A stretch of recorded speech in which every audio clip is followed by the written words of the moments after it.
कल आपको सिंगोदर और वज्रकर्ण का एक प्रसंग सुनाया था।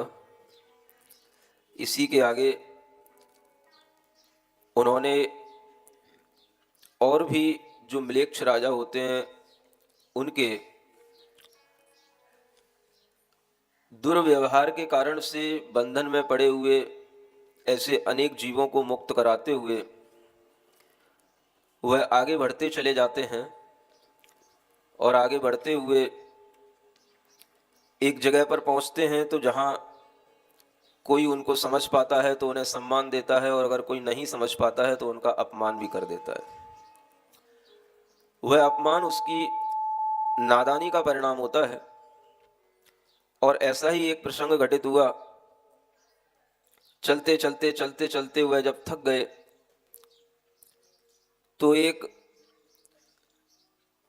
कुटिया में किसी के घर के पास में बैठ गए। उस घर का मालिक उस समय पर वहां नहीं था। उसकी पत्नी ने उसको वहां बिठा लिया। राम लक्ष्मण को वहां बैठा देख करके जब वह उस घर का मालिक जिसका नाम कपिल था वह वहां आया और उसने देखा कि ये किसी को भी घर में बिठा लिया इसने, तो उसको वह डांटने लगा। यह देख करके वह तीनों वहां से उठ गए और पास में दूर जाकर के चलते चलते एक वृक्ष के नीचे बैठ गए। और फिर उस वृक्ष के नीचे बैठा देख करके जो वहां का वन का यक्ष था, उस यक्ष ने उनको देखा कि ये कोई बहुत बड़े इंद्र नागेंद्र की तरह दिखाई देने वाले महापुरुष लग रहे हैं और ये यहाँ एक वन की वृक्ष की छांव में बैठे हैं। तो उस यक्ष ने उनके रूप को देख करके, उनके सौंदर्य को देख करके, उनके महापुरुष के लक्षणों को देख करके प्रसन्न होकर के वहां पर एक नगरी बसा दी। और उस नगरी में सब तरह के वन्य प्राणी मनुष्य सब कोई वहां पर रहने लगे। इस तरह से देवों के द्वारा नगरी बसाई गई। जब वह कपिल नाम का वह व्यक्ति जब वहां से गुजरा और उसने देखा कि पहले तो यहाँ कुछ भी नहीं था, उजाड़ था, ये यहाँ पर इतनी सुंदर नगरी कहां से आ गई, तो वह उस नगरी में घुसा, देखा तो उसे पता पड़ा कि जिनको हमने अपने घर के बाहर से हटाया था उन्हीं के पुण्य प्रभाव के कारण से नगरी यहां पर बसी है। वह आश्चर्यचकित हो गया और अपने कृत्य का पश्चाताप करने लगा। वह उनके पास आने से भी डरने लगा।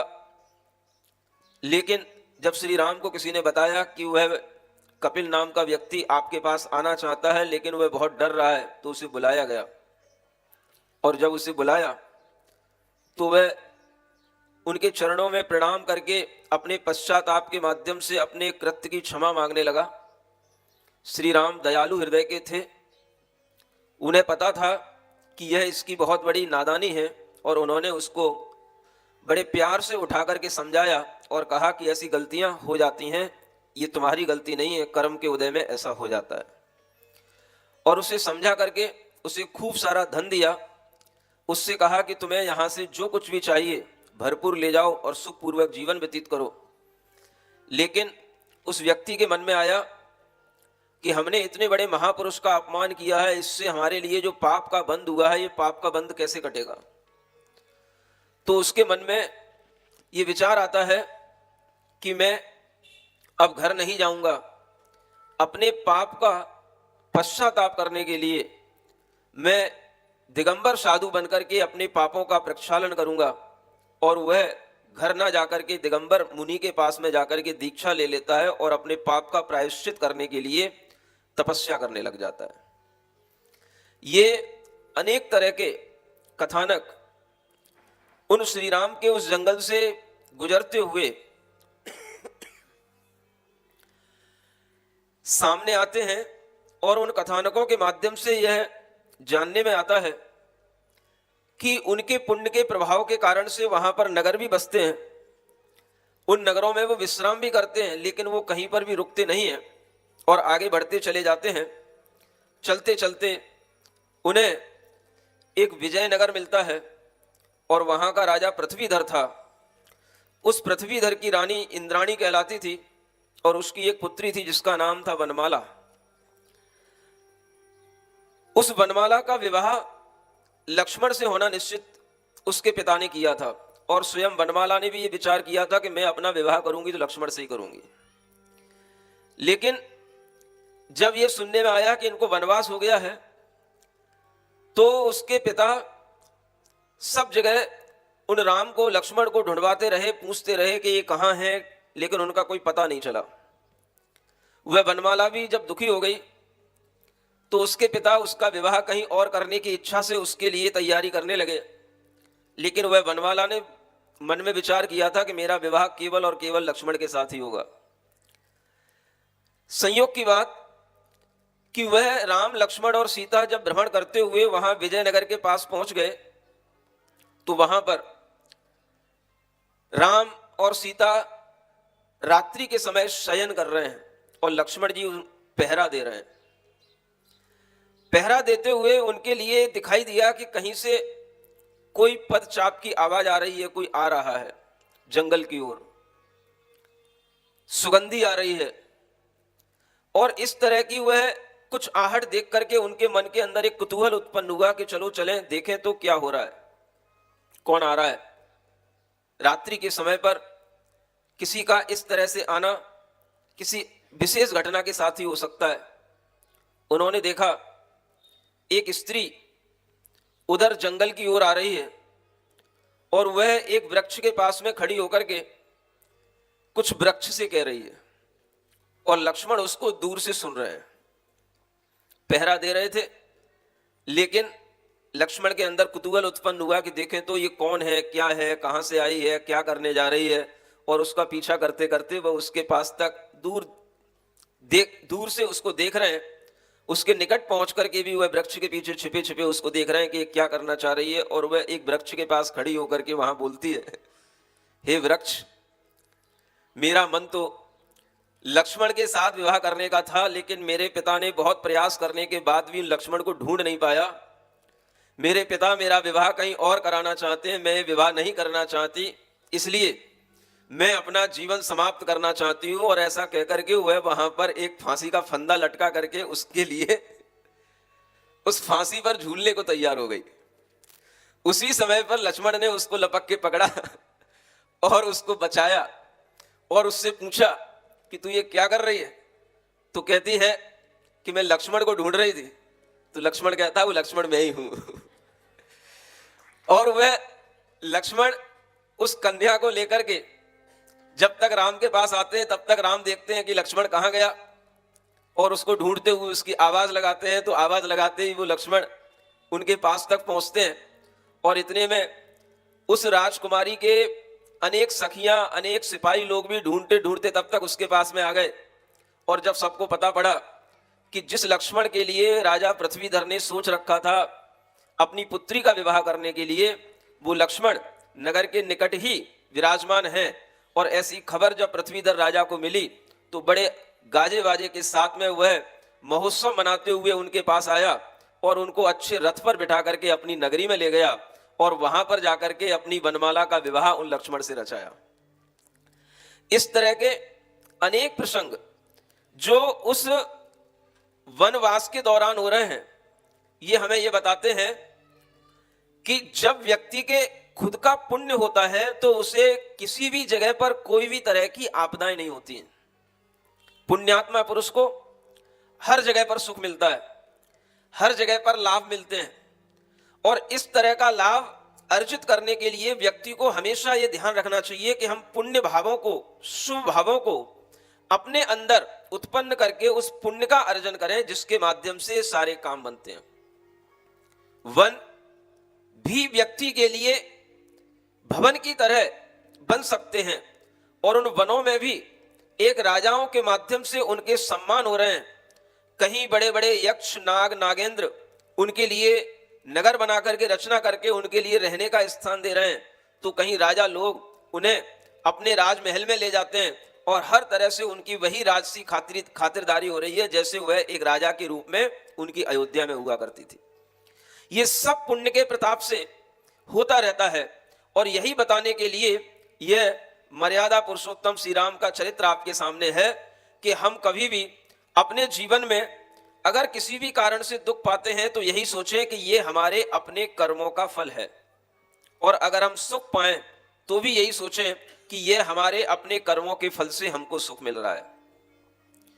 अगर हमारे कर्म में और कर्म के फल में यह सामर्थ्य होगी तो हम किसी भी स्थान पर रह करके सुखी रह सकेंगे, और यही बात हमें उन रामचंद्र जी के जीवन चरित्र से प्राप्त होती है। ऐसा वह जीवन चरित्र जिनका चल रहा है वह आगे बढ़ते चले जा रहे हैं, और हम उसी कथानक को आगे बढ़ाते हैं। मर्यादा पुरुष श्री राम है सिद्ध प्रभु बलराम। मर्यादा पुरुष श्री राम है सिद्ध प्रभु बलराम। आदर्श बने जग जन के वसुदैव कुटुंब थी जिनके। आदर्श बने जन जन के वसुदेव कुटुंब थे जिनके।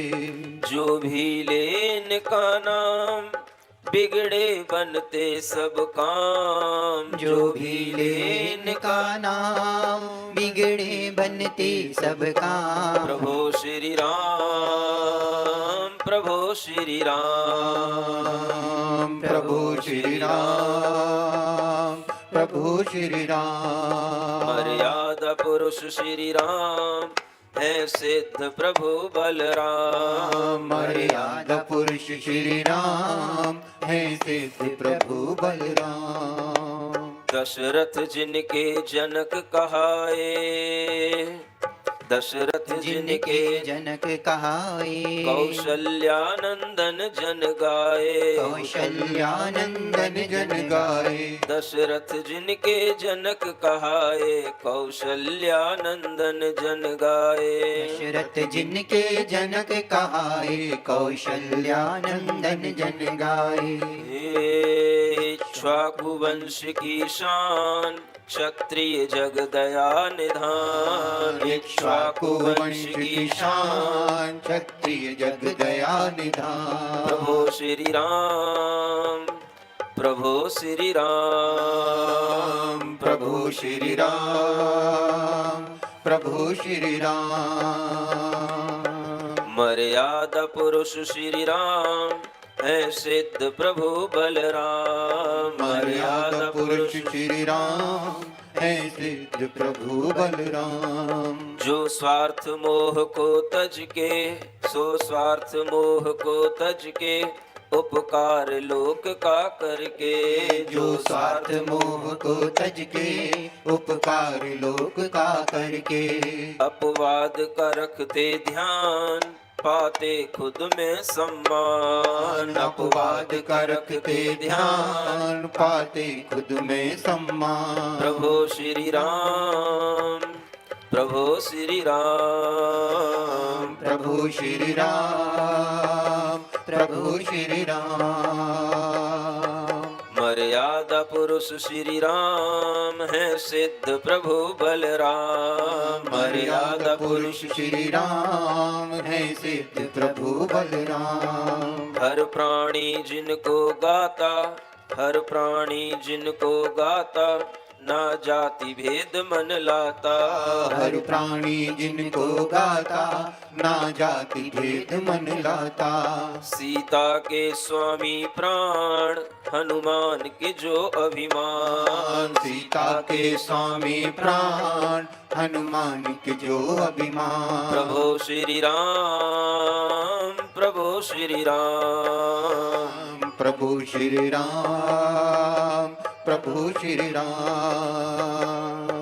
मर्यादा पुरुष श्री राम है सिद्ध प्रभु बलराम। मर्यादा पुरुष श्री राम है सिद्ध प्रभु बलराम। पितु वचन निभाने खातिर तज के राजा सुख आखिर। पितु वचन निभाने खातिर तज के राजा सुख आखिर। वन वन करते विश्राम वन वन करते विश्राम अन्याय अनीति न काम। वन वन करते विश्राम अन्याय अनीति न काम। प्रभो श्री राम प्रभो श्री राम प्रभु श्री राम प्रभु श्री राम।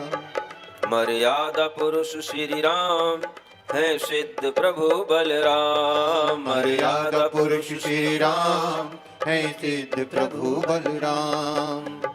दक्षिणा पथ की ओर जाते जाते उन्हें रास्ते में एक क्षेमांजलि नगरी मिलती है, और उस क्षेमांजलि नगरी के पास जब वे पहुंचते हैं तो वहां पहुंचने पर उन्हें कुछ लोगों से बात सुनाई पड़ती है। लोग पूछते हैं आपस में, ये कौन है, कहाँ से आए हैं, बड़ा इनका मनमोहन अतिशय रूप दिखाई दे रहा है, ऐसा लगता है कि कोई देवता ही नगर में आकर के प्रवेश कर रहे हों। लेकिन उसी समय पर उनके लिए और भी बात सुनाई पड़ती है कि यहाँ पर रहने वाली राजा की जो कन्या है, वह कन्या न जाने कितने लोगों के प्राण लेगी, ऐसा वह काल कन्या की बात उन्हें वहां पर सुनाई पड़ती है। काल कन्या समझते हो, जिसने कुछ ऐसी प्रतिज्ञा कर रखी है जिसके कारण से कितने लोगों के प्राण चले जाएंगे, तब जाकर के वो कन्या उसे प्राप्त होगी। वह राजा की जित पद्मा नाम की एक काल कन्या है। काल कन्या के नाम से उसकी चर्चा चल रही है। काल कन्या का मतलब न जाने कितने लोगों के लिए वो काल बन करके आई है। वह कन्या ने एक प्रतिज्ञा ले रखी है कि वह तो किसी पुरुष की ओर देखेगी नहीं, देवों को भी वह देखना नहीं चाहती। कोई देव पुरुष भी उसके सामने आ जाए तो वह उसको भी देखने की इच्छा नहीं करती। और राजा ने मन बना रखा है कि मैं अपनी कन्या का विवाह उसी से करूंगा जो मेरी शक्ति के आघात को सहन कर पाएगा। राजा के पास कुछ शक्तियां हैं। शक्तियां जानते हो, विद्या की कुछ शक्तियां होती हैं जो फेंकी जाती हैं तो आदमी मर जाता है, मूर्छित हो जाता है। जैसे एक बार स्वयं लक्ष्मण को भी शक्ति लगी थी, उसी तरह की कुछ शक्तियां वह राजा के पास में है। और राजा इस तरह से जब विचार करते हैं कि जब भी कभी मैं इस तरह का कोई योद्धा अपने सामने देख लूंगा, कोई पुण्यवान पुरुष अपने सामने देख लूंगा जो मेरी शक्ति को सहन कर ले, उसी से ही मैं अपनी जित पद्मा कन्या का विवाह करूंगा। ये बात लक्ष्मण के कानों में पड़ती है, और लक्ष्मण को ये सब बातें सुनकर के उनका जो बल है वो अपने आप में उनके शरीर में एक अलग तरह की थेरन होने लग जाती है। और इस तरह के कुतूहलों से खेलने का उन्हें एक बहुत अच्छा अवसर मिल गया है वनवास में। वैसे तो वो घर में रहते तो शांत रहते हैं, लेकिन अब यहाँ पर उन्हें वन में हर तरह से जितने भी प्रकार के उनके सामने उपद्रव आते हैं, उन सब उपद्रवों से जीतने का, उन सब उपद्रवों से भिड़ने का उनके अंदर एक अदम्य साहस होता है। वो एक सोचते हैं कौन सी कन्या, कौन सा राजा, किसकी बात कर रहे हो, कहाँ है वो राजा, कहाँ है वो कन्या, कहाँ रहता है, कहाँ उसका महल है। और ऐसा कहते कहते वो उस राजा के महल में प्रवेश कर जाते हैं बेधड़क। कोई रास्ते में रोके तो एक हाथ इधर मारा, एक हाथ उधर मारा, दूर हट। और वह बेधड़क राजा के महल में प्रवेश कर गए और सीधे राजा से जाके टकरा गए। कहने लगे क्या इस नगर के अंदर उदम मचा रखा है, तू कितना दुष्ट है, तेरे पास कितनी शक्तियां हैं, मेरे ऊपर फेंक। सीधा जाकर के उससे बोलने लग गए। और वह राजा के समक्ष जाकर के जब उन्होंने इस तरीके का एक तरह से मतलब कहना चाहिए अनादर का भाव राजा के समक्ष किया, तो राजा को गुस्सा आ गया। और गुस्सा आया तो उसने अपनी शक्ति उनके ऊपर फेंकने से पहले बोला, तू क्यों यहां मरने आया है, कहां से आया है, कुछ अपना नाम पता तो बता। तो वो लक्ष्मण कहते हैं तुझे नाम पता लेने से क्या जरूरत है, तेरे पास कौन सी शक्तियां, वो शक्तियां मेरे पास फेंक। वह राजा एक शक्ति को फेंकता है तो वह एक शक्ति को अपने एक हाथ से पकड़ लेते हैं, फिर दूसरी शक्ति फेंकता है उसे दूसरे हाथ से पकड़ लेते हैं, तीसरी शक्ति फेंकता है उसे अपनी बगल की कांख से दबा लेते हैं, चौथी शक्ति को अपने दूसरी कांख से दबा लेते हैं। और उस राजा के पास मात्र 5 शक्तियां थी। वह राजा अंतिम अपनी 5वीं शक्ति फेंकता है तो उसे अपने मुंह में दबा लेते हैं। और ये 5 शक्तियों से जब वह राजा खाली हो जाता है तो वह कन्या दूर से खड़ी खड़ी देख रही होती है। उसी समय पर वह कन्या का मन उस लक्ष्मण पर आ जाता है, और उसी समय पर उन शक्तियों के ग्रहण करने के कारण से अनेक गंधर्व देवता, नाग देवता, किन्नर देवता वहां पर आकर के उनकी प्रशंसा करने लग जाते हैं, और वहां पर मधुर गायन होने लग जाते हैं, पुष्पों की वर्षा होने लग जाती है, और उस जित पद्मा से लक्ष्मण के विवाह की तैयारियां होने लग जाती है। ये महापुरुषों की बातें हैं जिनके पास में कई कई रानियां हुआ करती थी, और बड़े बड़े राजा जिन्हें अपनी बेटियां देने के लिए तत्पर हुआ करते थे, वो राजा जिनके लिए सोचा करते थे वो राजा सोचते हैं कि इनका वनवास हमारे पुण्य से इसलिए हुआ कि ये खुद हमारे पास चल करके आ रहे हैं। और इस तरह का वह जित पद्मा के साथ में जब विवाह हुआ तो उस समय पर वहां पर उन्होंने कुछ दिन वहां पर रुके और उसके बाद में वो वहां से आगे बढ़े। अनेक तरह के इस तरह के प्रसंग विवाह के उनके समक्ष आए और लक्ष्मण ने जब भी विवाह किया अपने भाई राम को आगे रख करके सीता से अनुमति लेकर के उन्होंने विवाह किया और राम ने किसी विवाह में मना नहीं किया। उनके विवाह कराते गए, वो आगे बढ़ते गए। उसी बीच में जब वो वनमाला का प्रसंग आया था तो वहां पर एक और बड़ा अच्छा प्रसंग आता है। भरत शत्रुघ्न ये दोनों राजा अयोध्या में राज्य कर रहे हैं और अभी ये लोग उनकी सीमा से बाहर नहीं निकले हैं, चल रहे हैं, आगे बढ़ते चले जा रहे हैं। जो विजयनगरी का नाम आपको बताया था, जहां के राजा का नाम वह पृथ्वीधर राजा था, उसी समय पर उन पृथ्वीधर राजा ने जब अपनी वनमाला का विवाह इन लक्ष्मण जी से किया, ये वार्ता चल रही थी, तो उसी समय पर एक दूत आता है और वह दूत एक समाचार लेकर के आता है। समाचार में लिखा था, राजा अतिवीर ने आपको बुलाया है और अगर आप नहीं आ सकते हैं तो आप अपने पुत्रों को और कुछ सेनाओं को हमारे लिए भेजें, हम भरत पर चढ़ाई करने जा रहे हैं। यह समाचार जो दूत ने उन्हें ला करके दिया था, उसी समय पर उन राम लक्ष्मण ने भी यह समाचार सुन लिया। दूत को बुला करके पूछा कि ऐसा क्यों।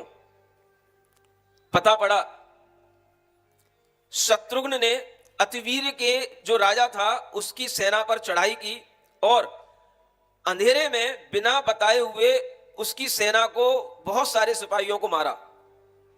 ये लड़कपन में शत्रुघ्न ने काम किया और उसके कारण से वो अतिवीर राजा क्रोधित हो गया और वह भरत पर अपना साम्राज्य जमाने के लिए या भरत पर अपनी चढ़ाई करने के लिए वह अयोध्या में जाने की तैयारी कर रहा है।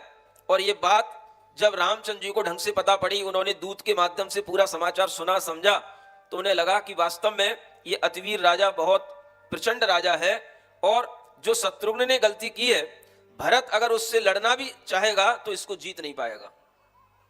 अब वो मन में विचार करते हैं क्या किया जाए।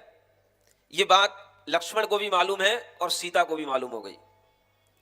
सीता ने भी सुन लिया कि यह अतिवीर राजा उनके ऊपर आक्रमण करने जा रहा है, तो वे विचार करते हैं कि भरत स्वयं भी सेना लेकर के लड़ने के लिए आ रहा है और ये भी सेना लेकर के लड़ने के लिए जा रहा है। अब इन दोनों के बीच में भरत इनसे जीत नहीं पाएगा, वो समझ रहे हैं, लेकिन इस अतिवीर राजा को नियंत्रित करना है, कैसे करें। तो उन्होंने वही पृथ्वीधर राजा के साथ में एक योजना बनाई और वह अतिवीर राजा के नगर की ओर चले।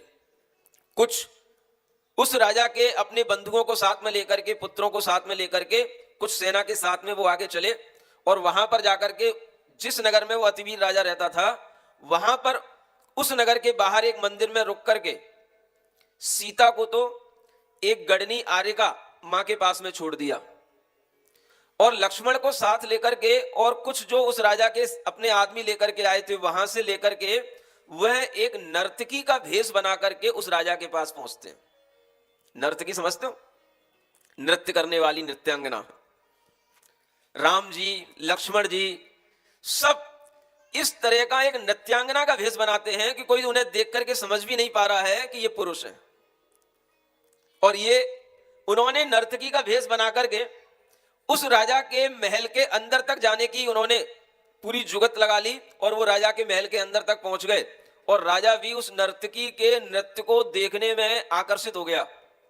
और जब वो आकर्षित हो गया तो उसी समय पर नर्तकी ने उस राजा के गलेवान को पकड़ करके उसको उसी समय पर कहा कि तू जिस भरत के ऊपर आक्रमण करने जा रहा है, तू अपने काल को बुलाने जा रहा है, भूल कर भी उसके ऊपर आक्रमण करने मत जाना, उसका सम्मान करना। अगर तूने ऐसा कुछ कृत्य किया तो तेरी मृत्यु निश्चित है। ये धमकी जब एक नर्तकी ने दी तो वहां पर बड़े बड़े जो योद्धा बैठे थे सब वहां पर लड़ने लग गए और लड़ते हुए उन नर्तकियों ने ही उन सब योद्धाओं को हरा दिया और राजा को जब अपने बस में कर लिया तो उस समय पर वहां के मंत्रियों ने कहा, राजन, जब भरत की भेजी हुई नर्तकियां इतनी शक्तिमान हैं, तो वो राजा कितना शक्तिमान होगा। इसलिए अपने को ये स्वीकार कर लेना चाहिए कि वहां पर अपने को नहीं जाना। और इस तरह से किसी को पता नहीं पड़ा, उन्होंने नर्तकियों का भेष बना करके उस राजा को अपने लिए समर्पित करवा लिया। इधर भरत के साथ उनका युद्ध होना था, भरत भी उधर से चढ़ाई करने के लिए अपनी सेना के साथ आ चुका था बहुत दूर तक। किसी को पता नहीं था कि ये कौन है। और इस तरह से वह नर्तकी का भेष बना करके वो वहां से हट गए। और राजा भरत को जब पता पड़ा कि अब वो अतवीर इधर नहीं आ रहा है, तो उसी समय पर उस अतवीर ने अपने अपमान को समझ करके कि ऐसे राज्य से मुझे क्या मतलब जिसके कारण से मुझे अपमान भोगना पड़ता है, तो पहले के राजा तुरंत संसार से विरक्त हो जाया करते थे। और वह संसार से विरक्त हो गया। उसने अपने मन में विचार किया, मुझे ऐसा राज नहीं करना, मुझे इस तरह के अस्थिर संसार में किसी भी तरह का मोह करके अपने अपमानित नहीं होना। और इस तरह का विचार करके उसने मन में विचार किया, अब मैं अपने कर्म कलंक को धोने के लिए, अपनी आत्मा को पवित्र बनाने के लिए मैं वन में जाकर के दीक्षा ग्रहण करता हूं। और वह अतवीर राजा भी वन में जाकर के मुनि महाराज बन करके, दिगंबर रूप को धारण करके वह मुनि महाराज बन गया। भरत आ रहे थे, देखो कितनी अच्छी घटना आपको बता रहा हूं। भरत को पता नहीं कि ये क्या हो गया, और नर्तकियों ने सब काम कर दिया। अब ये समाचार भरत के पास पहुंचा कि कोई नर्तकियां उस राजा को इतना धमका गई कि इसके कारण से वह राजा आक्रमण करने नहीं आया और वह उल्टा मुनि दीक्षा ले लिया। तो शत्रुघ्न तो अपने बाल स्वभाव के कारण से हंसने लगा, देखा वो मुझसे जीत नहीं सकता था, इसलिए पहले से ही उसने अपना रास्ता बदल लिया। लेकिन भरत जी समझदार थे, उन्होंने कहा बेटा भाई हंसने की जरूरत नहीं है, अपने को थोड़ा सा समझने की जरूरत है। और यह भी समझने की जरूरत है कि अगर कोई नर्तकियां स्त्रियां आकर के उसे किसी शक्ति का परिचय करके करा करके गई हैं, तो हो सकता है वो कोई देवियां हो जिन्होंने अपनी रक्षा की हो। लेकिन सबसे बड़ी बात वह अब मुनि महाराज बन गए हैं, तो हमें उन्हें देखने के लिए जाना चाहिए। तो भरत अपनी सेना के साथ में उन अतिवीर मुनि महाराज को ढूंढ करके देखते हुए उनके पास पहुंचे और उनको जाकर के वहां प्रणाम किया, उनकी पूजा की। और मुनि महाराज की पूजा करने के बाद में वो वापस अपने नगर लौट आए। इधर वो नर्तकियों का भी उसी नगर में वास था, लेकिन किसी को पता नहीं है ये कौन है। वो अपने फिर उस नगर के बाहर मंदिर में जाकर के छुप करके बैठ गए। इधर भरत आए, उन अतिवीर को नमस्कार करके चले गए, उन्हें पता नहीं। और इसके बाद में वह जब अतिवीर का जो पुत्र था उनके लिए राजभार दिया गया और उनकी जो पुत्रियां थीं उनका विवाह लक्ष्मण के साथ हुआ। इस तरह से यह अनेक प्रकार के विवाह लक्ष्मण के पूरे वनवास के दौरान होते रहे। और ये हर विवाह करने के बाद में अपने साथ किसी को लेकर के नहीं चले, विवाह किया, कुछ दिन रुके, वहीं पर अपनी राशि ठाट बाट के साथ में जमाई बन जाते ना, तो जमाई बन करके वहीं पर अपनी खातिरदारी स्वीकार की। और फिर वहां उसको समझाया, चाहे वो वनमाला हो चाहे जित पद्मा हो, सबको समझाया अभी मेरा वनवास का समय चल रहा है, जब मैं कहीं आगे चल करके अपना उचित स्थान बना लूंगा या वापस लौट करके अयोध्या जाऊंगा, तब मैं सबको लेते हुए जाऊंगा, आप बिल्कुल चिंता मत करो। और उनको वहीं पर रोक करके वो आगे बढ़ जाते हैं। इस तरह से वनवास में भी उनका पूरा का पूरा समय अच्छी बहादुरी के साथ, उनके वीरता के कार्यों के साथ चल रहा है। और इस तरह से वो चलते चलते चलते चलते एक दंडक वन की सीमा के पास में पहुंच जाते हैं। कहां पहुंचते हैं? जहां पर एक वंशस्थल नाम की उन्हें एक पहले नगरी मिलती है। वहां पहुंचने से पहले भी एक उन्हें वंशस्थल नाम की नगरी मिलती है, और ये नगरी बड़ी ऐतिहासिक नगरी है। आगे जो ये चित्रण आ रहा है, ये बड़ा ऐतिहासिक चित्रण आ रहा है जो आपके लिए यहां पर प्रस्तुत किया जा रहा है। पेज नंबर 49 पर ये वंशस्थल नगरी का चित्रण पढ़ते हैं।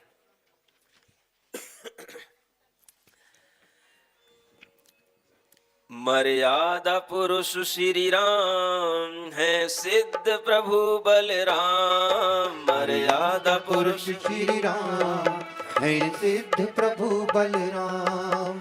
कुछ दिन बीते चलते चलते वंशस्थल नगरी आते हैं, वहां देखा नगर छोड़ करके सब नागर भागे जाते हैं।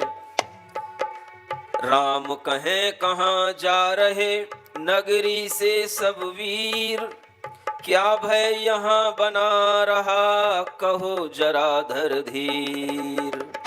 उस वंशस्थल नगरी के जितने भी नागरिक जन हैं वो सब शाम के समय पर भाग जाते हैं, इधर उधर दूसरे गांवों में चले जाते हैं। और ये दृश्य उन्हें देखने को मिला तो उन्होंने पूछा कि ऐसा क्यों कर रहे हैं यहाँ के लोग।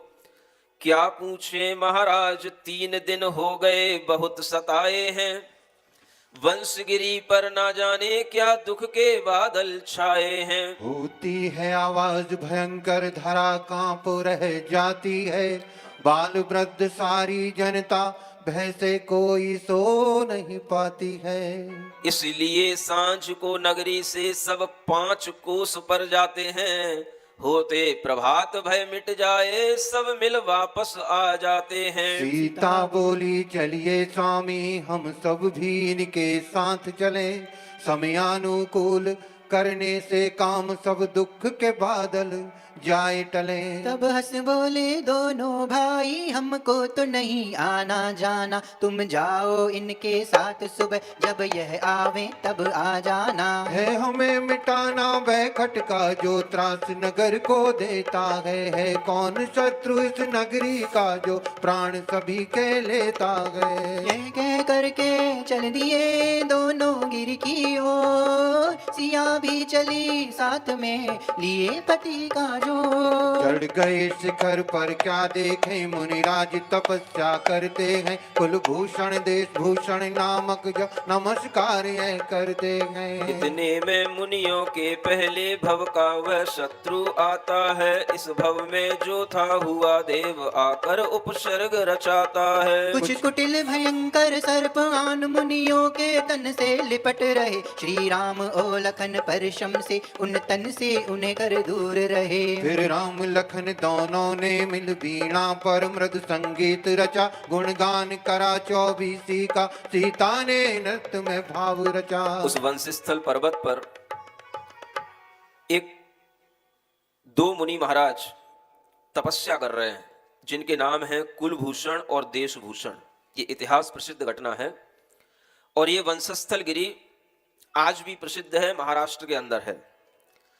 और यह स्थान जहां पर यह मुनि महाराज के लिए उपसर्ग हो रहा है, यह उनके पूर्व भव का कोई वैरी है जो देव बन गया और शाम होते ही वह देव उपसर्ग करना प्रारंभ करता है, रात भर उनके ऊपर उपसर्ग करता है और वह मुनि महाराज ज्यों के त्यों अड़े अपनी तपस्या में अपने ध्यान में लीन बने रहते हैं, उन्हें विचलित नहीं कर पा रहा है। 3 दिन हो गए, 3 दिन से जनता सारी की सारी रात में सो नहीं पाती, इतना उपद्रव इतनी डरावनी आवाजें आती हैं, इसके कारण से पूरा गांव वहां के आसपास की जितनी भी बस्तियां हैं वो सब 5 कोस 4 कोस दूर जाकर के बस जाते हैं और सुबह होकर के सब वापस आते हैं। इस तरह का वृत्तांत जब राम और लक्ष्मण को ज्ञात हुआ तो सीता तो कहने लगी आप भी यहां से चलो उसी गांव की ओर जहां पर ये लोग चल रहे हैं। लेकिन ये राम और लक्ष्मण कहां मानने वाले। इन्होंने मन में विचार किया कि अगर किसी भी गांव के अंदर कोई उपद्रव हो रहा है, कोई आताताई उन्हें सता रहा है, तो हम देखें तो ये क्यों कर रहा है, क्योंकि ये वीर बहादुर लोग थे, क्षत्रिय पुरुष थे, इन्हें किसी प्रकार के बल की इनके पास में कमी नहीं थी और ये मानव की दुनिया की रक्षा करने के लिए, पूरे संसार को त्राण देने के लिए उनका रक्षक बनकर के ही मानो ये संसार में आए हों। इसलिए जहां कहीं पर भी कोई उपद्रव होता था ये स्वयं उस उपद्रव में जाकर के देखने की कोशिश करते थे और उस उपद्रव को मिटाते थे। उन्होंने देखा गांव के सारे लोग इधर उधर भाग गए, सीता भी डर रही थी। राम सीता को बीच में रख करके लक्ष्मण पीछे चल रहे हैं और तीनों लोग उस पर्वत पर आगे बढ़े। ऊपर जाकर के देखा मुनि महाराज तपस्या कर रहे हैं, ध्यान मग्न है और शाम का समय जैसे जैसे हो रहा है उनके पास में बड़े बड़े भयंकर सर्प उनके पैरों में आकर के लिपट रहे हैं। ऐसे बिच्छू जिन्हें कभी देखा नहीं गया, इतनी बड़ी बड़ी जिनकी पूंछें हैं, ऐसे बड़े बड़े बिच्छू देख करके सीता एकदम से चिल्लाई, डर गई। तो राम ने उससे कहा डरो मत और वह अपने धनुष बाण से उन सर्प को, बिच्छुओं को अलग कर देते हैं और अलग करने के बाद में उन मुनि महाराज के चरणों का गंधोदक लेते हैं, उनकी पूजा करते हैं और वहां पर नृत्य और संगीत के माध्यम से 24 तीर्थंकरों की स्तुति करते हैं। और इसके बाद में जैसे जैसे रात होती चली जाती है वैसे वैसे वह उपद्रव बढ़ता चला जाता है, भयंकर आवाजें आने लग जाती हैं। रात्रि के समय पर घोर वहां पर राक्षसियों के, पिशाचियों के दृश्य देखने को मिलने लग जाते हैं। नरमुंड की आकृतियां, मुंह से आग निकाली हुई ज्वालाएं निकल रही हैं, ऐसी भयंकर आकृतियों को बनाए हुए अनेक वहां पर स्त्रियां आकर के वहां पर नाचने लग जाती हैं। और पूरे अंधकार के वातावरण में तरह तरह के पत्थर गिर रहे हैं, तरह तरह से वहां पर मेघों की गर्जना हो रही है।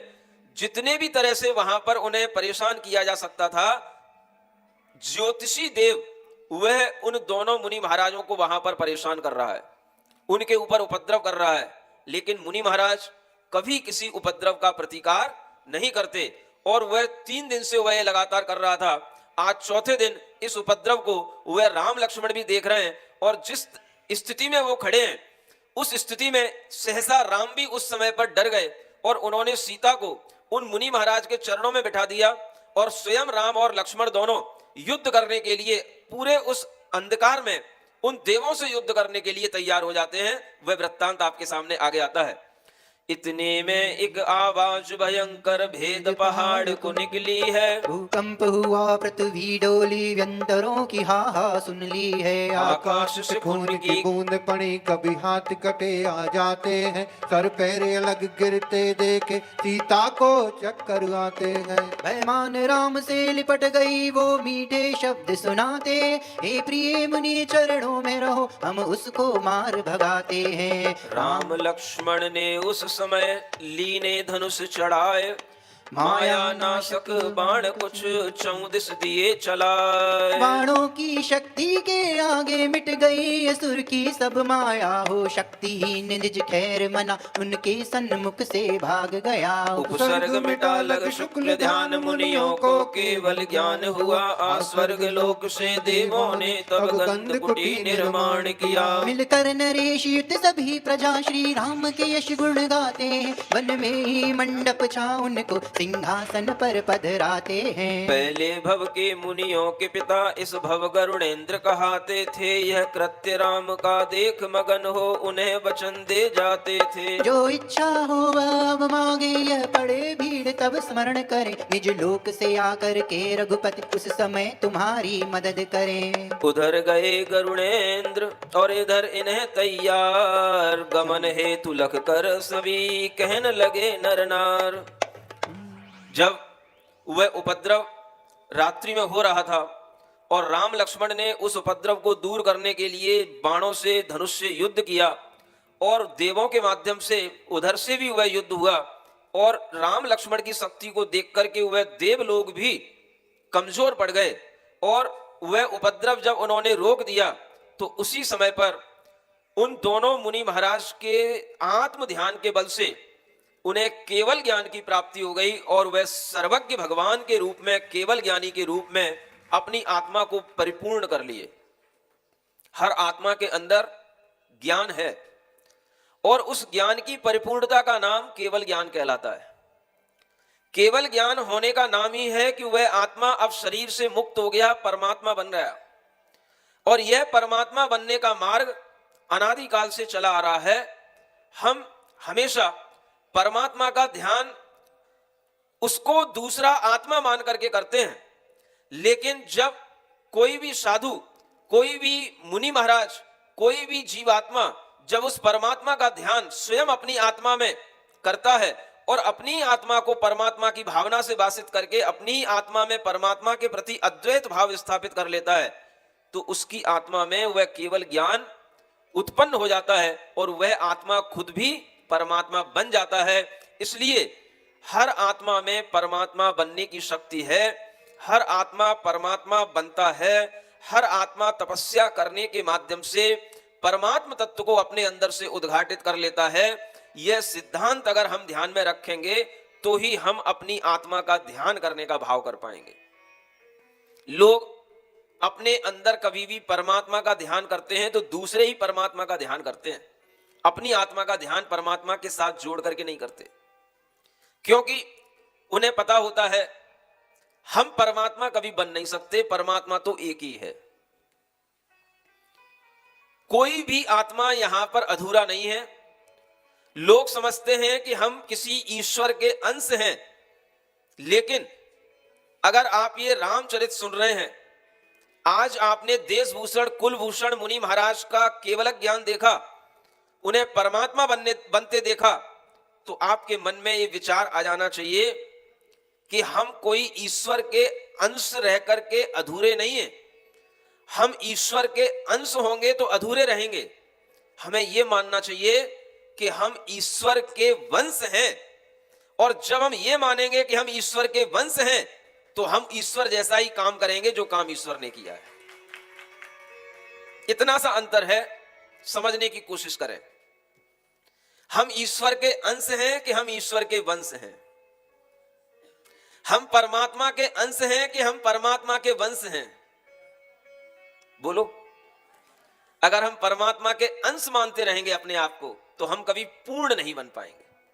अंश कभी पूर्ण नहीं होता, और अंश दुनिया में कभी भी अगर अंश अंश अंश अंश हर कोई रहेगा तो वह अंश कभी अपने अस्तित्व को दूसरों से पृथक कभी महसूस नहीं कर सकेगा।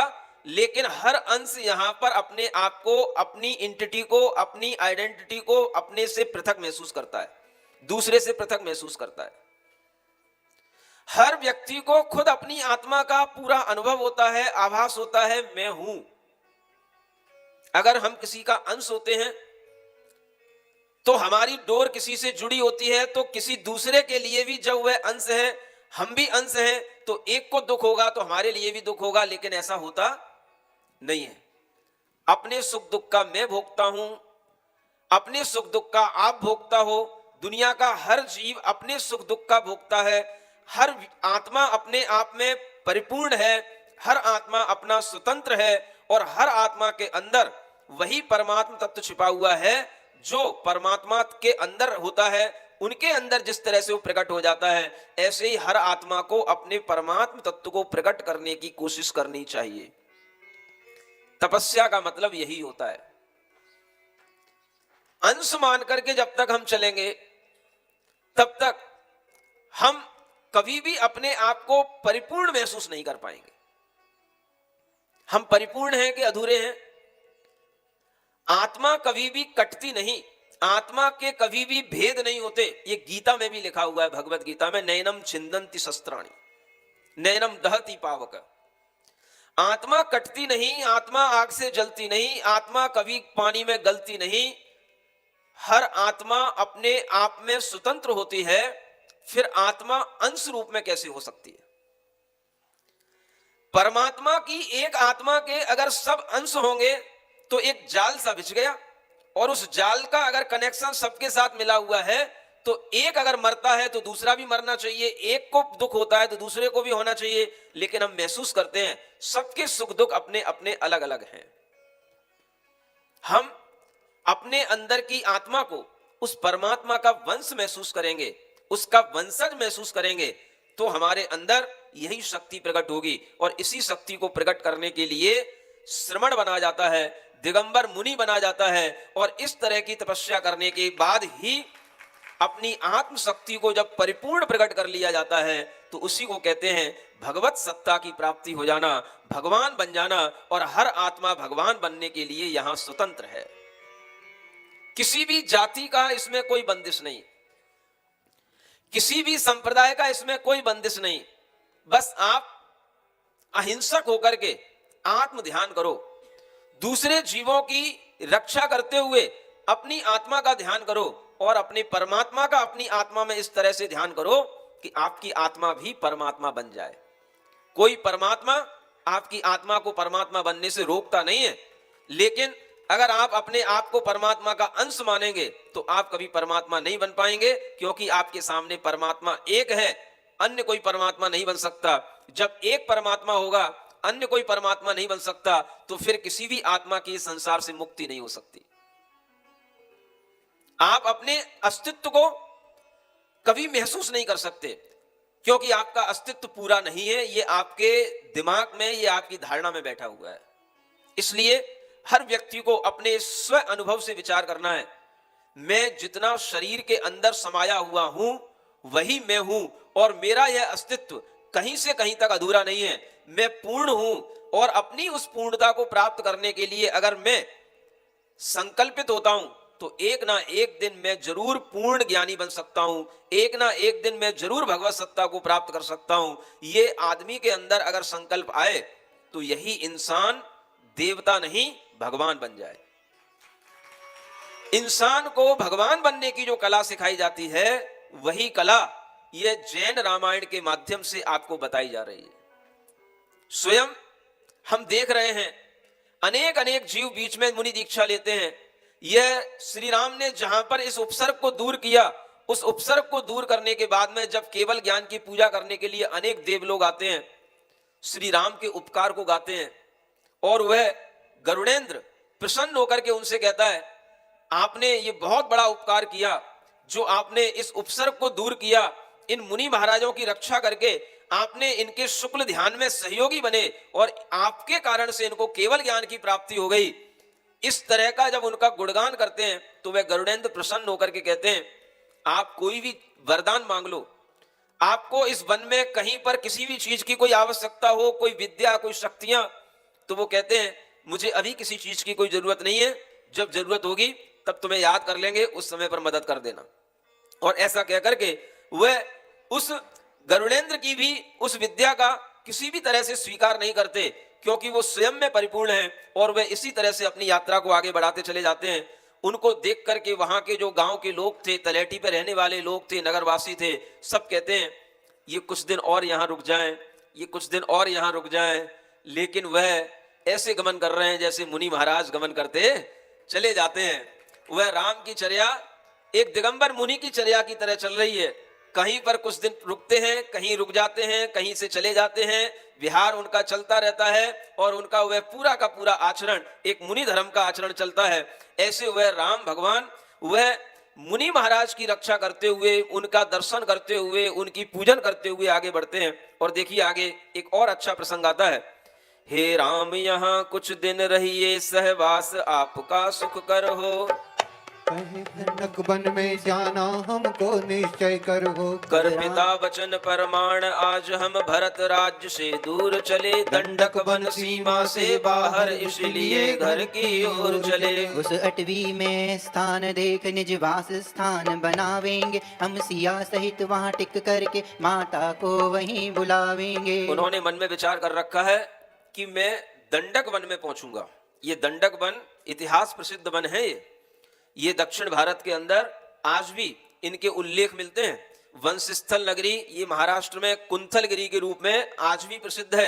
वहां जाकर के आप देखना, देशभूषण और कुलभूषण मुनि महाराज का जहां से ये उपसर्ग हुआ, उनका मोक्ष भी वहीं से हुआ है, जहां से उन्हें केवल ज्ञान प्राप्त हुआ, और उनकी वह मोक्ष स्थली वहां मानी जाती है। ये इतिहास प्रसिद्ध चीजें हैं, और इसी ओर वह बढ़ते चले जा रहे हैं। दंडक वन की ओर जाकर के उनके मन में आता है कि जब हम दंडक वन में पहुंच जाएंगे, माने महाराष्ट्र की भी सीमा से आगे निकल जाएंगे, तब जाकर के हम भरत की सीमा से बाहर निकलेंगे, और वह वहां जाकर के हम एक बढ़िया महल बनाएंगे, कुटी बनाएंगे, वहां रुकेंगे, और वहां रुक करके तब हम अपनी माँ कौशल्या से हम कह करके आए हैं, जब हम अच्छी जगह पहुंच जाएंगे तब हम तुम्हें लेने आएंगे। ऐसा विचार वह सब रास्ते में जो भी मिलते हैं उनसे कहते जाते हैं, मुझे अभी यहाँ नहीं रुकना। कहाँ रुकना? दंडक वन में जाकर के रुकना है। इस तरह का वह विचार सबको बताते जाते हैं, और इसी बीच में कुछ और भी घटना वहां पर घटने लग जाती है। दंडक वन में पहुंच करके कुछ अनूठा होता है।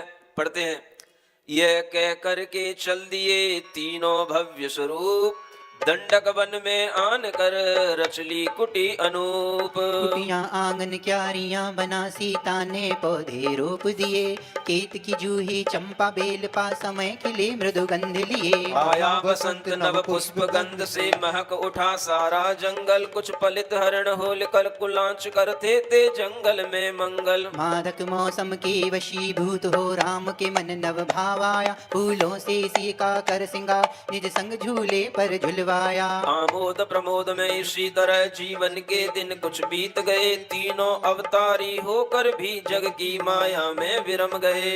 एक दिवस की बात है, करी रसोई तैयार, आगत पारण हेतु थे तीनों ठाड़े द्वार। देखिए वह दंडक वन है, उस दंडक वन में पहुंच करके उन्होंने अब मन बनाया कि यहाँ पर कुछ अच्छा स्थान बना करके यहाँ पर कुछ दिन रुकेंगे।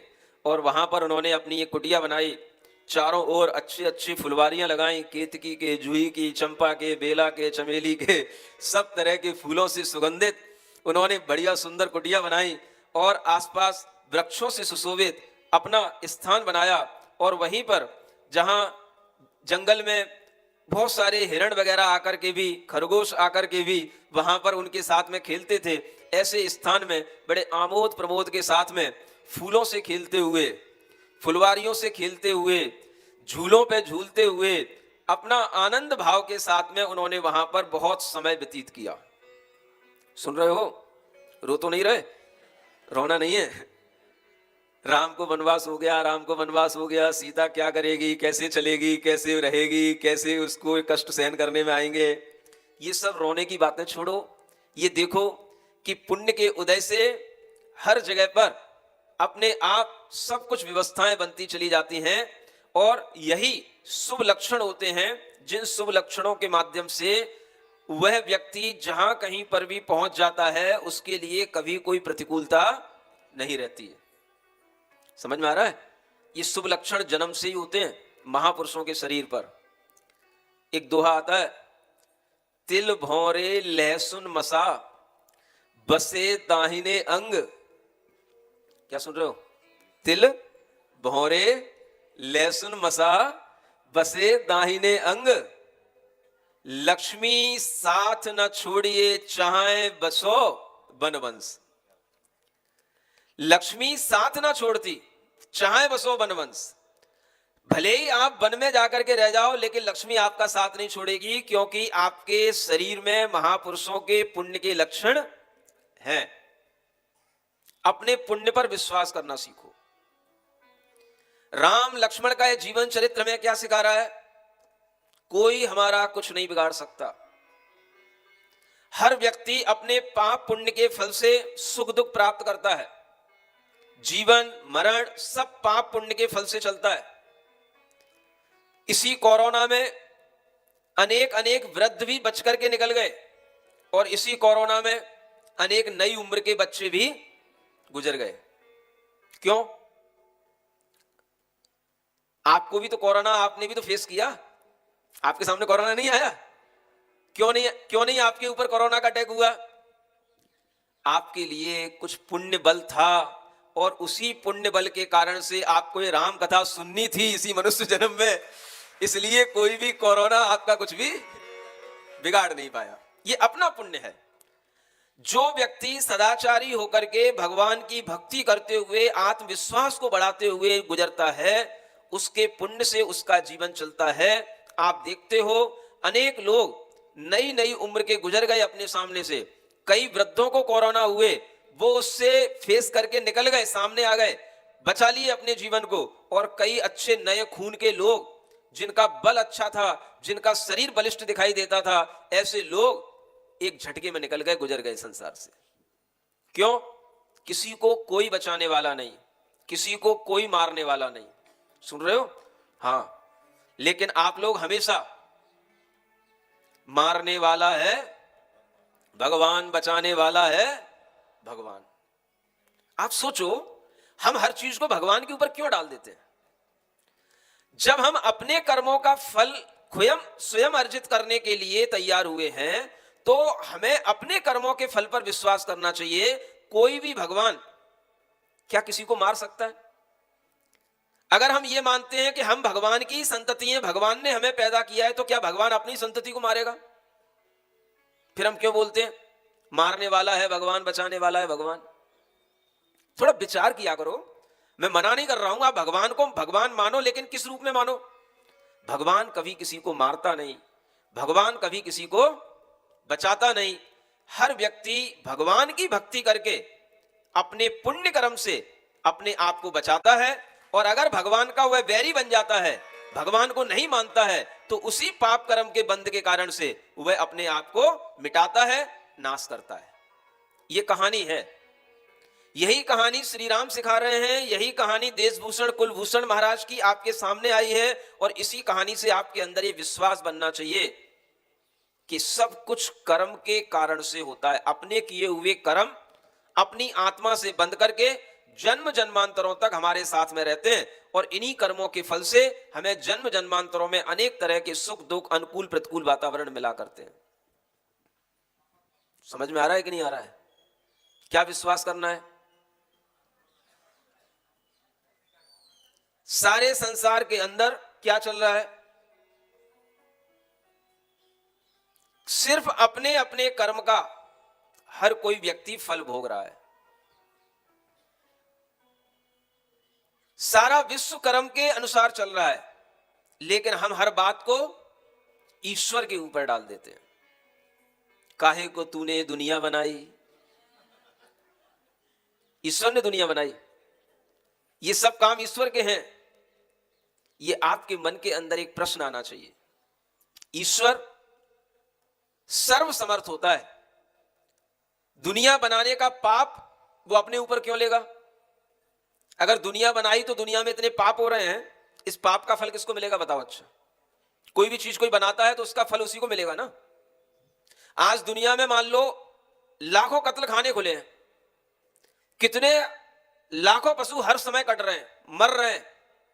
ये भगवान की बनाई हुई दुनिया में, भगवान के ही बनाए हुए इन लोगों के अंदर इस तरह से जब ये पाप आ रहे हैं और ये जीव कट रहे हैं, हत्या हो रही है, तो इस सबका पाप किसको लगेगा बताओ? जो बनाने वाला होगा उसी को लगना चाहिए। अगर नहीं है तो फिर ये दुख भगवान ने उनको क्यों दे दिए, और भगवान ने ऐसे जीव क्यों पैदा कर दिए जिनको कटना पड़ रहा है, मरना पड़ रहा है? मैं पूछता हूं, गाय बनाई, भैंस बनाई, किसने बनाई? चलो तुम नहीं बोलते भगवान ने बनाई, चलो मैं भी मान लेता हूं भगवान ने बनाई। अब उनको काटा जा रहा है, मारा जा रहा है। क्या भगवान अपनी बनाई हुई चीजों से स्वयं दुखी होगा? क्या भगवान की बनाई हुई चीजों को कोई मारेगा, काटेगा तो भगवान उसको दंड देगा? अरे भाई, जो कसाई है उसको भी तो भगवान ने बनाया होगा ना। नहीं समझ में आ रहा? आप लोग कुछ विचार करते हो कि नहीं? कि ठंडे में को कान मान के बैठते हो? कसाई कोई दूसरे लोग से आ गया क्या? मारने वाला भी इंसान ही है, बचाने वाला भी इंसान ही है, वो भी इंसान भगवान का ही अगर बना हुआ है तो भगवान ने ही कसाईयों को बनाया, यूं कहना पड़ेगा ना। भगवान ने ही जानवरों को बनाया, ये भी कहना पड़ेगा। भगवान ने ही रक्षकों को बनाया, ये कहना पड़ेगा। तो फिर भगवान ने क्या किया? भगवान फिर संसार में आकर के फिर किसी को क्यों बचाएगा और किसी को क्यों मारेगा? अगर सब भगवान का ही कृत्य है तो फिर भगवान उस कसाई को ही बुलाएगा, कसाई को ही फिर वो भगवान कहीं कोई सजा देगा कि नरक में पहुंचा देगा। ये भगवान का काम कैसे रह जाएगा? अपनी संतति खुद भगवान ने भी अगर मान लो गलत बना दी तो ये गलती तो फिर भगवान की कहलाएगी। और अगर समझदारी से बनाई तो ऐसी संतति क्यों बनाई, अपनी ऐसी परंपरा क्यों बनाई कि जिसमें कसाई पैदा कर दिए, मारने वाले लोग, हिंसक लोग पैदा कर दिए? ये किसने कर दिए? अगर ये भगवान ने कर दिए तो ये भगवान की गलती कहलाई। आप क्यों पश्चाताप कर रहे हो इसका? विचार करो, दिमाग खोल करके, कान खोल करके। अगर अपने दिमाग से अंधविश्वास को छोड़ करके आप सब कुछ सोचने की, समझने की कोशिश करेंगे तो आपका भ्रम दूर होगा। आपको समझ में आएगा कि हमारी ये बहुत बड़ी कमजोरी होती है, हम हर चीज को भगवान के ऊपर डाल देते हैं। जो चीज हमें दिखाई नहीं देती है वो हर चीज हम भगवान के ऊपर छोड़ देते हैं। लेकिन हर चीज हमारे भीतर से चलती है। हम जैसे भाव करते हैं, हम जैसे विचार करते हैं, हम जैसा कृत्य करते हैं, उसी के अनुसार हमें सुख दुख मिलता है, हमें उसका फल भोगना होता है। इसमें भगवान कोई कुछ नहीं करता। आपने देखा होगा कितने ही लोग कितना हिंसक कार्य करते हैं, और जब वह पकड़े जाते हैं किसी भी तरह से वो भगवान से अपनी रक्षा मांगते हो, क्या उन्हें कभी छोड़ा जा सकता है? वह अगर उनका पाप कर्म है तो उसे उनका फल भोगना पड़ेगा, और अगर उनका पुण्य कर्म उनके साथ आएगा तो उनकी रक्षा होगी। ये डिपेंड करता है उस व्यक्ति के पाप और पुण्य पर। भगवान कभी बीच में आकर के किसी के लिए बचाए, बिगाड़े बनाए, तो ये काम भगवान का कैसे हो सकता है कि भगवान ही कसाईयों को पैदा करे, भगवान ही अच्छे लोगों को पैदा करे और फिर भगवान ही कसाईयों को मारने के लिए कोई रूप धर करके आए और भगवान ही फिर उनको मारें। तो ये भगवान का काम मारने का और काटने का अगर होगा तो फिर भगवान में और सामान्य आदमी में क्या अंतर रह जाएगा। ये मैं आपके अंदर एक विचार डाल रहा हूं। इस विचार से अगर आप अपने मन मस्तिष्क को समझा पाएं, इस रहस्य को समझ पाएं, तो आपके जीवन में एक बहुत बड़ा सवेरा होगा, एक बहुत बड़ी जागृति होगी और इसी जागृति से आपको श्री राम के वह दर्शन होंगे जो दर्शन आपको कभी भगवान की भक्ति करने से नहीं हो सकते, वो आपको इस जागृति के माध्यम से श्री राम के दर्शन होंगे। अपने मन के अंदर ये विश्वास बनाओ, मैं भगवान का अंश नहीं हूं, मैं अधूरा नहीं हूं, मैं किसी का टुकड़ा नहीं हूं, मैं जो भी हूं अपने आप में पूर्ण हूं। ये विश्वास पहले एक अपने मन के अंदर बनाओ, फिर देखो आपको कैसे भगवान की शक्ति, भगवान का विश्वास आपका कैसे बढ़ता चला जाता है। और यही बात यहां सामने आ रही है। अपने आनंद में आप तभी रह सकते हो जब आप अपने आप को परिपूर्ण समझोगे। हम किसी की देन नहीं है, हम किसी के हाथ की कठपुतली नहीं है, हम किसी भगवान के भी हाथ की कठपुतली नहीं है। हम अपने ही कर्मों के कारण से अपने कठपुतली खुद बने हुए हैं। हर व्यक्ति स्वयं का कर्ता है, स्वयं का भोक्ता है, स्वयं का स्वामी है। किसी दूसरे के ऊपर कुछ भी डालना ये हमारी कमजोरी है और इस कमजोरी को अगर हम दूर कर लेते हैं तो हमारे अंदर वह शक्ति प्रकट होने में देर नहीं लगती जो शक्ति कुलभूषण देशभूषण मुनि महाराज के अंदर प्रकट हुई। और इसी शक्ति के परिणाम से आज राम लक्ष्मण जो इस पुण्य का फल भोग रहे हैं जगह जगह जाकर के, ये अपनी शक्ति के माध्यम से उस पुण्य का ही कार्य देख रहे हैं कि ऐसा उन्हें आज पुण्य का वह जीवन मिला है जिसके माध्यम से वह कहीं भी चले जाएं उन्हें सफलता ही सफलता मिलती है। लेकिन सबके दिन एक समान नहीं होते हैं। दिन के बाद रात और रात के बाद दिन आता है। इसी तरह से इधर ये योजना बना रहे हैं, हम बहुत अच्छे स्थान पर आ गए, हमारी यात्रा पूरी हो गई, मन में भाव बना रहे हैं कि हम अब क्या करेंगे, अपनी माँ को बुला करके लाएंगे और अब हम पुनः अपने राज्य की ओर जाने से पहले यहीं पर सबको लेकर के आएंगे और यहीं पर अपना कुछ जीवन व्यतीत करेंगे। उसके बाद में फिर हम वापस अयोध्या जाएंगे, सबको बीच में से लेकर के जाएंगे। इस तरह से अपना मन बना रहे हैं, योजना बना रहे हैं और हर जगह पर इन्हें धर्म लाभ मिल रहा है। क्या मिल रहा है? देखो, मुनि महाराज का दर्शन होना सबसे बड़ा धर्म लाभ है। एक शबरी की कथा आती है वाल्मीकि रामायण के अंदर और वह शबरी कई दिनों से इंतजार करती है कि हमारे घर में श्री राम आएंगे, हमारे लिए दर्शन होंगे। लेकिन जब उस वाल्मीकि रामायण के अंदर की वह शबरी को अगर हम ढंग से देखें तो वह शबरी को वहां पर श्रमणी लिखा गया है। क्या लिखा है? श्रमणी। श्रमणी जानते हो? श्रमण मुनि महाराज कहलाते हैं और श्रमणी, छुल्लिका, आर्यका, इनको श्रमणी कहा जाता है। वह शबरी एक भील जाति की स्त्री है और वह भी धर्म को धारण करने वाली धर्मचारिणी है। मैं आपके लिए वाल्मीकि रामायण के उस बाल कांड के श्लोक को पढ़ रहा हूं। सचास्य कथयामाशय शबरी धर्मचारिणी श्रमणाम धर्म निपुणाम अभिगच्छति राघवम। अर्थात वह शबरी धर्मचारिणी है और वह श्रमणा कहला रही है। एक जगह उसको श्रमणा लिखा है, एक जगह उसको श्रमणी लिखी है।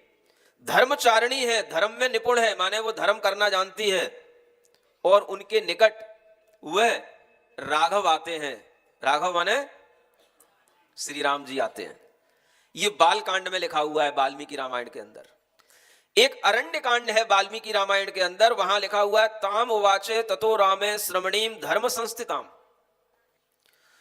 एक जगह उसी अरण्य कांड के 74वें सर्ग में 7वें नंबर के श्लोक में और एक 73वें सर्ग के 26 नंबर के श्लोक में लिखा है श्रमणी शबरी नामे काकुस्थ चिरजीवनी, यानी वहां पर उस सबरी को श्रमणी माना गया है।